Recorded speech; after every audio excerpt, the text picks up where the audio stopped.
high fly ball deep into right center field. Hunter is going back to the track, to the wall, and it's off the wall. This will get 3 runs in. Cabrera goes into second base with a bases loaded double. And the Tigers are right back into this one at 6-5.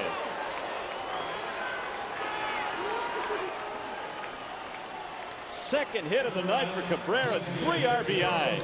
His eyes light up when there's ducks on the pond, and of course he thought he had a big fly here. He started trotting out of the batter's box, but the ball did not carry. The ball doesn't carry